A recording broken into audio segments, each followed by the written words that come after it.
Bem-vindos a mais uma aula de escatologia.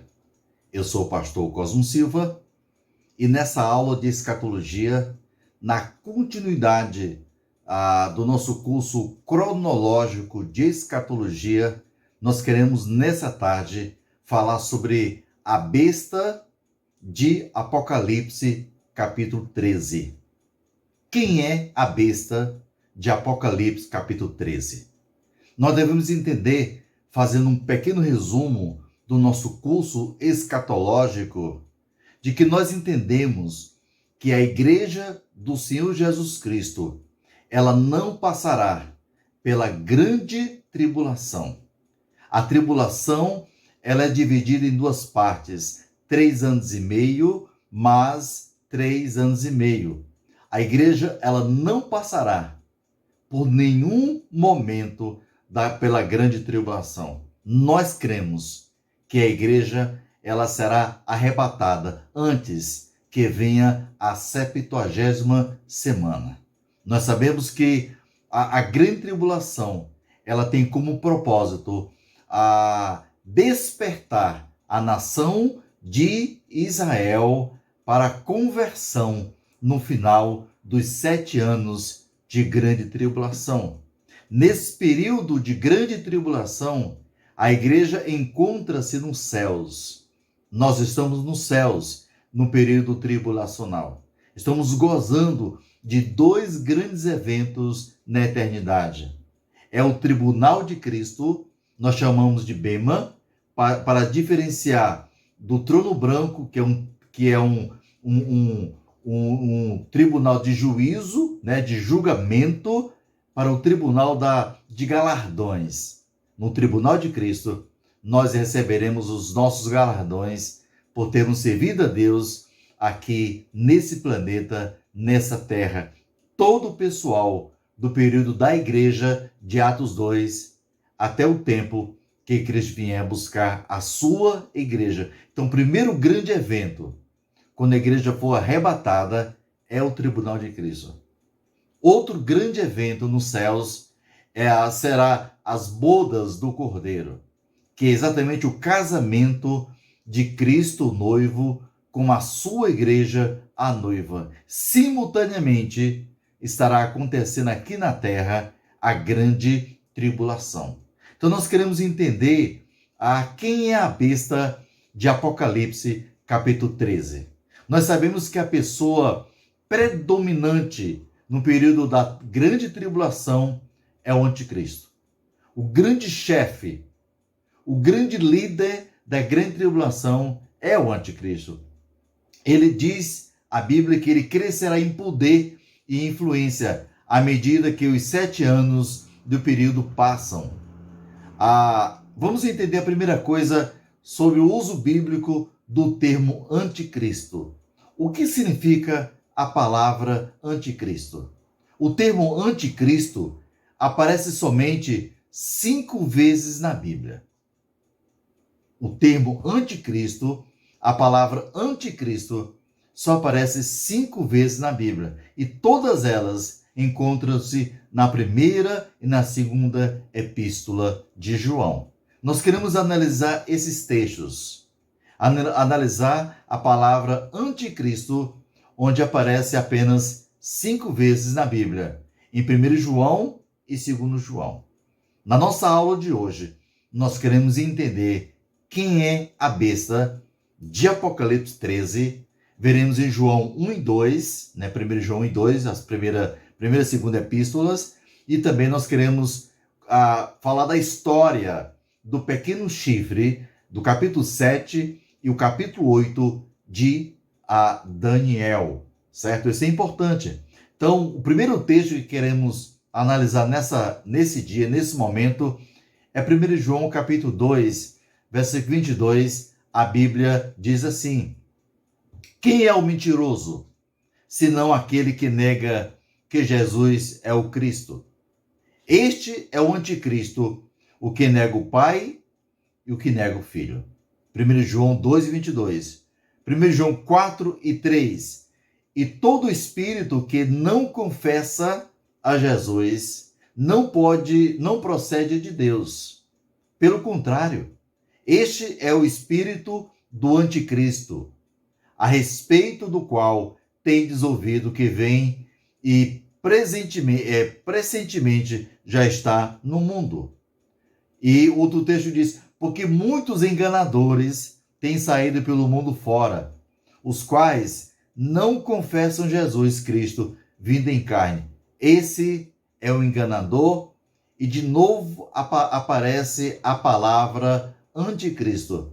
E esses textos que nós lemos agora, 1 João 2:22, 1 João 4:3 e 2 João capítulo 2, versículo 7. 4 das 5 referências tratam de pessoas da época de João, que se opunham a Cristo e sua obra, negando a sua divindade. Então, muitas dessas pessoas eram pessoas da época de João, que não concordavam com a doutrina bíblica. Em 1 João 2:18, a Bíblia diz assim, filhinhos, já é a última hora, e como ouvistes que vem o anticristo, 1 João 2:18 diz que vem o anticristo, também agora muitos anticristos têm surgido, pelo que conhecemos que é a última hora. É interessante nós entendermos esse texto de 1 João 2:18, somente aqui, em 1 João 2:18, não nas outras referências que mencionam a palavra anticristo, que faz referência a pessoas da época que se opunham à doutrina de Cristo, mas somente em 1 João 2:18, aqui, refere a pessoa do futuro, o anticristo, de quem Apocalipse trata. O capítulo 13 de Apocalipse trata da besta do anticristo. E somente João menciona o anticristo no futuro, que é o mesmo anticristo de Apocalipse 13. O sentido básico aqui da palavra anticristo é substituto para ou no lugar de. Nós sabemos que o anticristo, ele virá para tentar ficar no lugar de Cristo. Este significado, então, fala do anticristo como uma pessoa que toma o lugar de Cristo, que o substitui. Ele tentará substituir Cristo na grande tribulação. Nos textos apocalípticos, nós vamos tratar, a pessoa que se identifica melhor com este papel duplo é alguém chamado por 3 termos diferentes. A Bíblia chama ele por 3 termos diferentes. Em Daniel, no capítulo 7, ele é chamado o pequeno chifre. Vamos tratar posteriormente do capítulo 7 de Daniel. Em Apocalipse 13, ele é chamado a besta. Em 2 Tessalonicenses 2:3, ele é chamado o homem da iniquidade. São termos diferentes, mas se refere à mesma pessoa, que é o anticristo. Em Daniel 7, o pequeno chifre.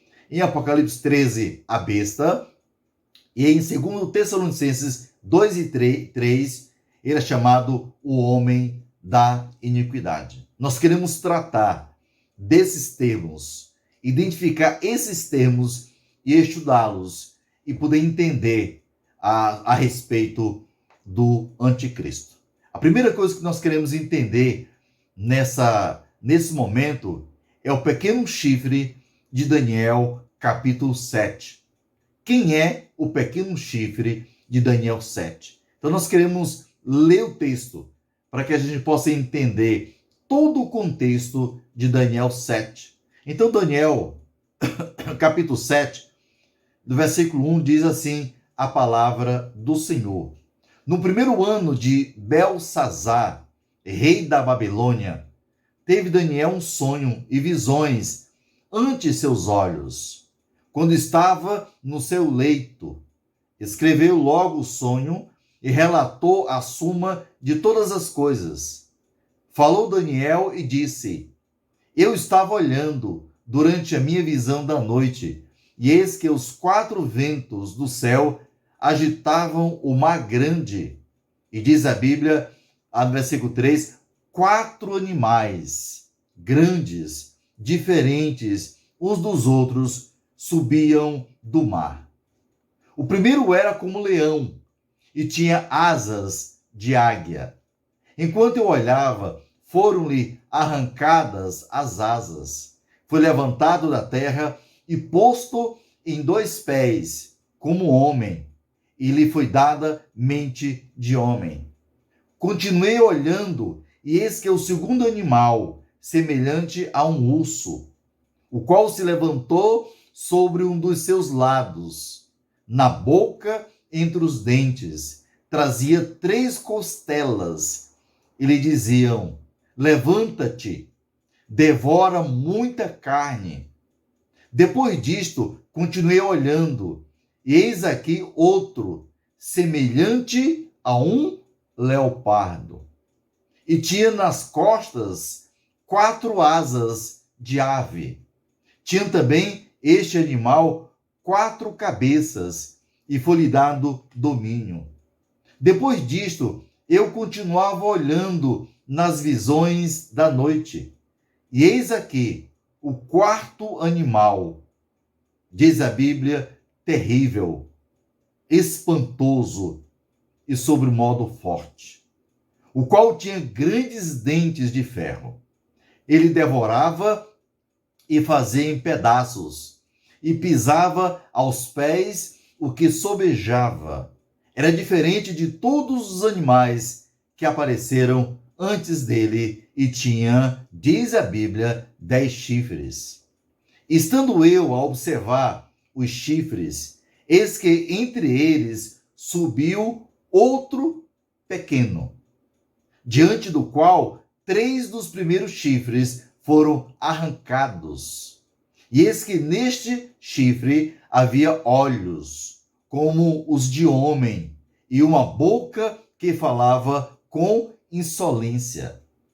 Continuei olhando, até que foram postos uns tronos, e o ancião de dias se assentou. Sua veste era branca como a neve, e os cabelos da cabeça como a pura lã. O seu trono era chamas de fogo, e suas rodas era fogo ardente. O versículo 10 diz: um rio de fogo manava e saía diante dele. Milhares de milhares o serviam, e miríades de miríades estavam diante dele.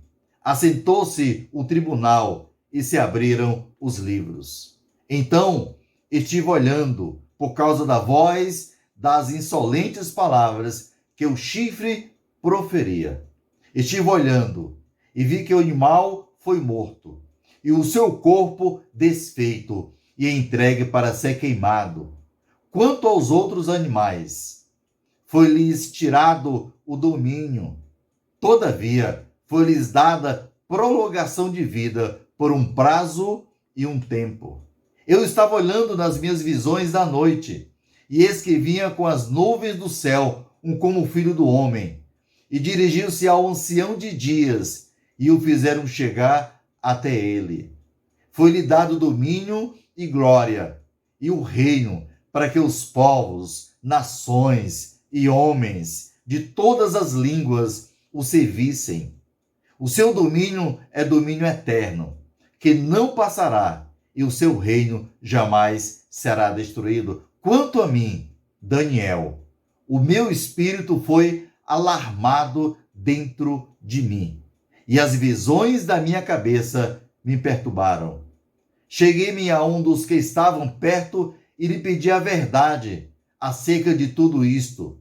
Assim ele me disse e me fez saber a interpretação das coisas. Estes grandes animais, que são 4 reis que se levantarão da terra. Mas os santos do Altíssimo receberão o reino e o possuirão para todo sempre, de eternidade a eternidade. Então, tive desejo de conhecer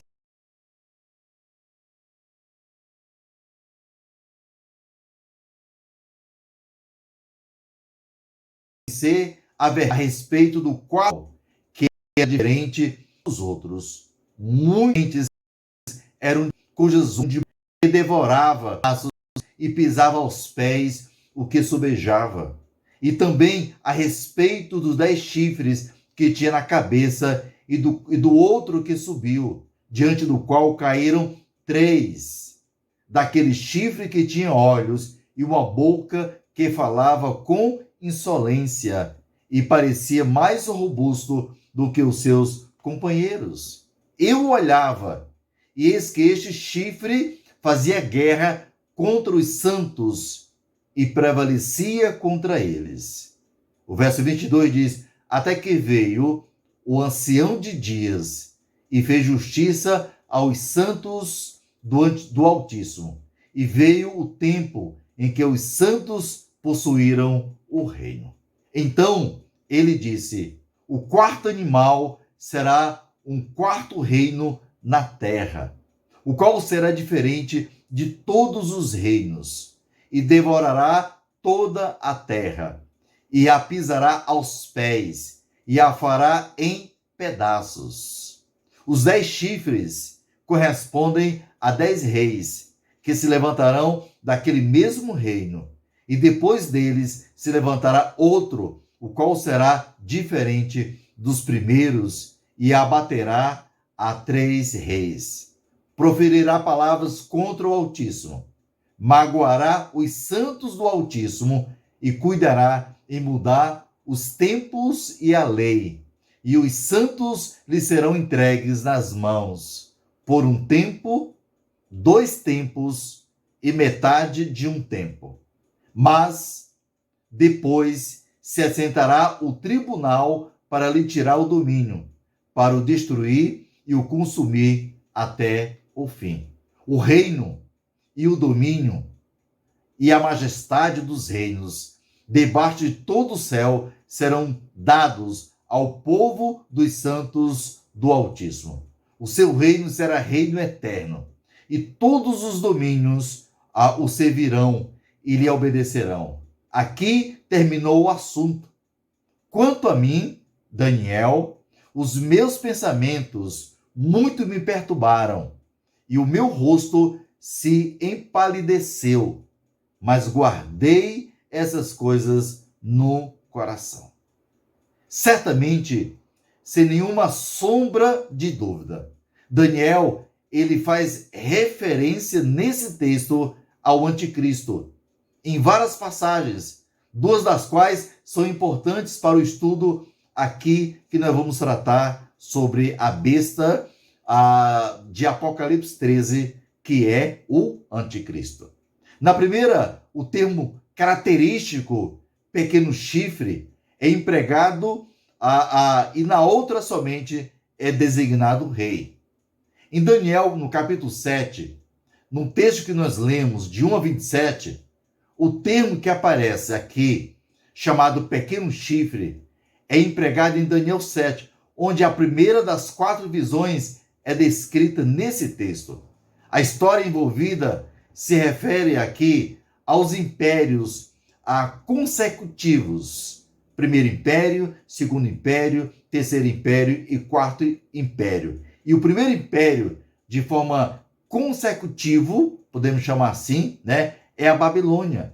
Primeiro império. O segundo império é o Medo-Pérsia.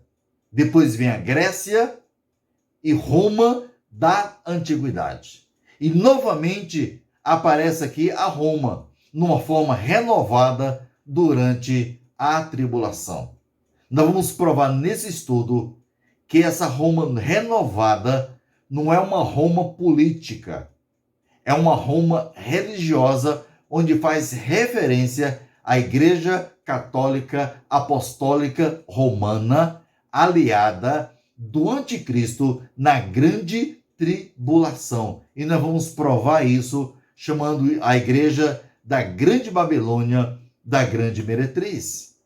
Os 4 impérios aqui que a Bíblia fala, nós podemos mostrar que na história, os 4 impérios são representados por 4 animais, com um quarto dando a luz ao pequeno chifre. O primeiro animal que Daniel capítulo 7, versículo 4 mostra é um leão com asas de águia. Olha o versículo 4 do capítulo 7, fala que esse leão, ele tem asas como asas o quê? De águia. Olha o texto. O primeiro era como leão e tinha asas de águia. Enquanto eu olhava, foram-lhe arrancadas as asas. Foi levantado da terra e posto em 2 pés, como homem, e lhe foi dado mente de homem. Então, o primeiro animal que Daniel fala para nós aqui no capítulo 7 é um leão com asas de águia. Esse leão, ele representa a Babilônia, o império do poder, quando Daniel teve a visão. Então, esse animal, o leão, representa a Babilônia. Agora, é importante entender que 2 fatos indicam ser esse o significado. O primeiro fato que o texto mostra para nós, primeiro que é o leão como o rei dos animais. A gente sabe que o leão é o rei da selva. É um animal que tem poder. É um animal que tem força. É um animal que tem coragem. Segundo, a águia como a rainha das aves correspondem em significado à cabeça de ouro no sonho anterior de Nabucodonosor, no capítulo 2, do 32 ao 38. Diz lá, a cabeça era de fino ouro, o peito e os braços de prata, o ventre e os quadris, e cujas mãos, cujas mãos foram arrancadas, certo? Onde quer que eles habitem, e os animais do campo e as aves do céu, para que dominasse sobre todos eles, tu és a cabeça de ouro. Essa cabeça, que a Bíblia fala aqui, de ouro, representa quem? Nós sabemos muito bem, representa Nabucodonosor, o grande rei dos babilônios. Nós sabemos disso. Onde Daniel teve a visão é na época do rei da Babilônia, Nabucodonosor. O segundo animal que o versículo 5 do capítulo 7 fala é um urso. E diz a Bíblia que esse urso, ele tem 3 costelas na sua boca. Olha o versículo 5. Ele diz o texto, continuei olhando, e eis aqui o segundo animal, semelhante a um urso, o qual se levantou sobre um dos seus lados. Na boca, entre os dentes, trazia 3 costelas, e lhe dizia, levanta-te, devora muita carne. Então, o segundo animal, o primeiro animal é o leão com asas de águia. Representa a Babilônia na época de Nabucodonosor. O segundo animal, que Daniel capítulo 7 fala para nós, é o urso. Diz a Bíblia que esse urso, ele tem 3 costelas em sua boca. Esse urso representa o reino que se segue a Nabucodonosor, Babilônia. Representa o reino Medo-Pérsia. Deduz-se isto de um fato de que o Medo-Pérsia sucedeu à Babilônia na história. Também a Medo-Pérsia conquistou várias áreas de território, simbolizando especialmente pelas 3 costelas na boca do urso, no versículo 5. Vitórias, conquistas. O terceiro animal é um leopardo com 4 asas. No versículo 6 fala sobre isso. Olha o versículo 6. Depois disto, continuei olhando, e eis aqui outro semelhante a um leopardo, e tinha nas costas 4 asas de ave. Tinha também este animal 4 cabeças, e foi-lhe dado domínio. Esse animal que nós vemos aqui, chamado leopardo, no versículo 5, representa a Grécia. O Império Grego sucedeu ao Império Medo-Pérsia, e com muita rapidez. A ideia de rapidez é simbolizada especialmente pela natureza do leopardo, o mais veloz dos animais, e pelas asas nas suas costelas. O quarto animal, no versículo 7, não é identificado, mas é descrito no versículo 7 como que extraordinariamente forte. Preste bem atenção nesse quarto animal que Daniel capítulo 7 descreve para nós. O título é Extraordinariamente Forte. Olha o texto para nós. Depois disto, eu continuava olhando nas visões da noite. E eis aqui o quarto animal. Olha como é que ele é descrito. Terrível, espantoso e sobremodo forte, o qual tinha grandes dentes de ferro. Ele devorava e fazia em pedaços e pisava aos pés o que sobejava. Era diferente de todos os animais que apareceram antes dele e tinha 10 chifres. Este animal espantoso, terrível, representa Roma. O Império Romano sucedeu à Grécia e era notavelmente forte. Por isso durou mais tempo que os outros 3 juntos. Outra coisa importante é quando se trata do quarto animal, que é representado por Roma, nós podemos entender que esse império ele vai ser restaurado no futuro. E queremos pensar agora sobre a restauração do Império Romano.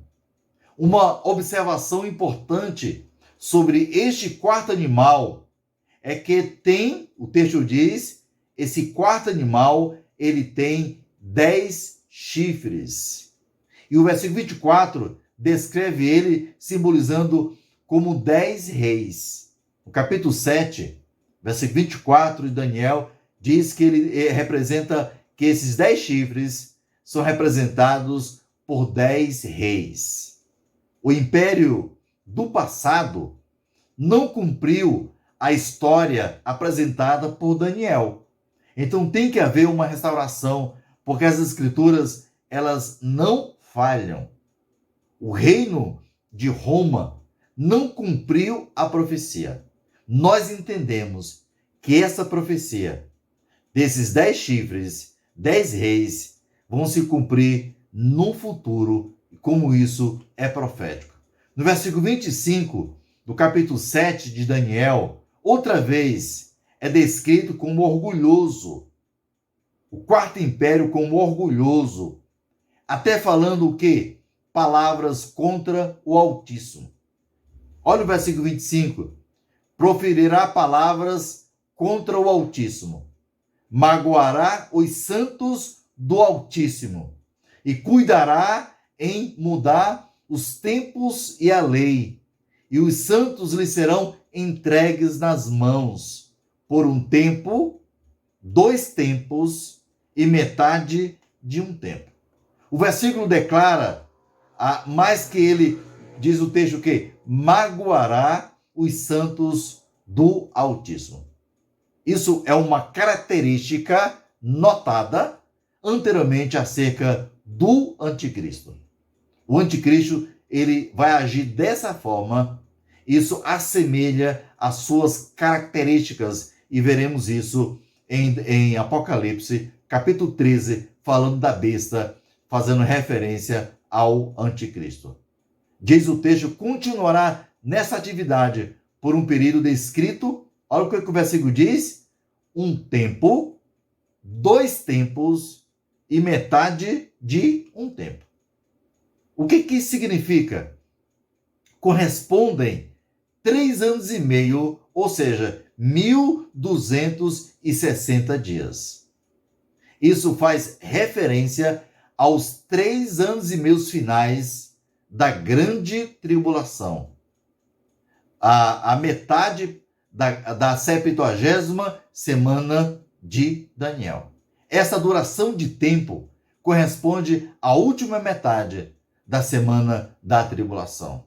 O versículo 26 de Daniel 7 sugere que o fim do pequeno chifre será repentino e completo. Olha o versículo 26.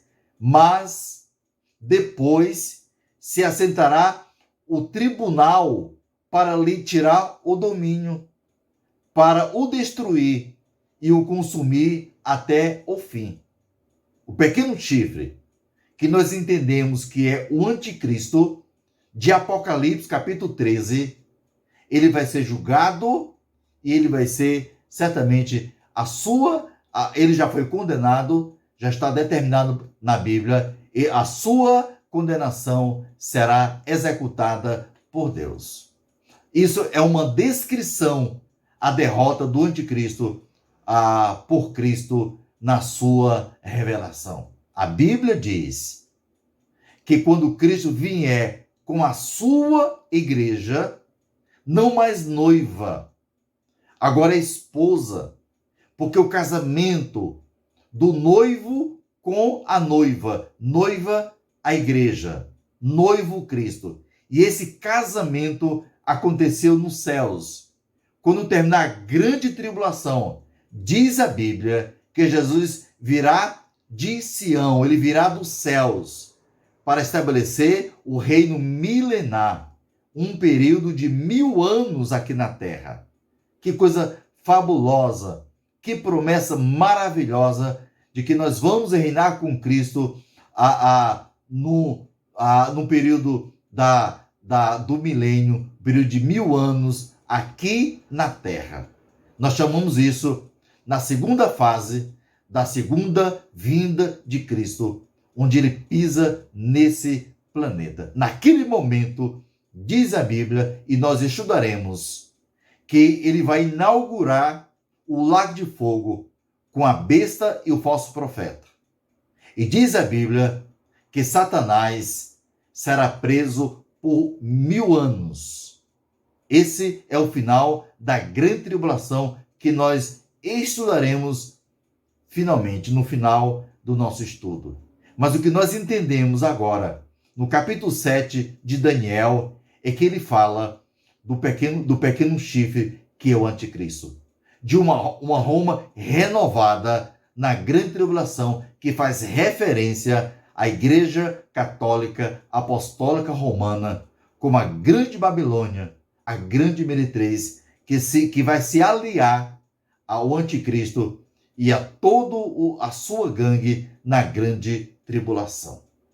No nosso próximo estudo, na nossa próxima reflexão sobre Apocalipse, nós vamos estudar o capítulo 8 de Apocalipse. Que Deus nos abençoe e nos prepare para que, ao voltarmos para o capítulo 13, nós vamos entender a ação do anticristo nos 3 anos finais, 3 anos e meio finais da grande tribulação, para fechar os 7 anos de grande tribulação, como Daniel descreve no capítulo 9, do versículo 24 ao 27 de Daniel. Que Deus nos abençoe e que Deus possa esclarecer aos nossos corações a respeito de um assunto de grande relevância para os nossos dias. Nós podemos entender, queridos amados, que esse período não é o nosso período aqui. Nós estamos na época da igreja. Nós não estamos na época da grande tribulação. Essas coisas vão acontecer no período tribulacional. Não creia, não aceite a ideia de que a pandemia, a vinda do Covid-19 e muitas outras pandemias que vão surgir diz respeito à grande tribulação. Não, porque a igreja ainda está aqui. A igreja não foi arrebatada. A grande tribulação só vai acontecer, pode ter certeza disso, segundo 1 Tessalonicenses 4, 13 a 17, a grande tribulação, o fio da perdição, o homem da iniquidade, ele só vai se manifestar ao mundo quando a igreja for arrebatada. Cremos nisso. A igreja de Cristo ainda está aqui. Que Deus nos abençoe e possa esclarecer os nossos corações toda a verdade a respeito de escatologia. Que Deus abençoe a todos.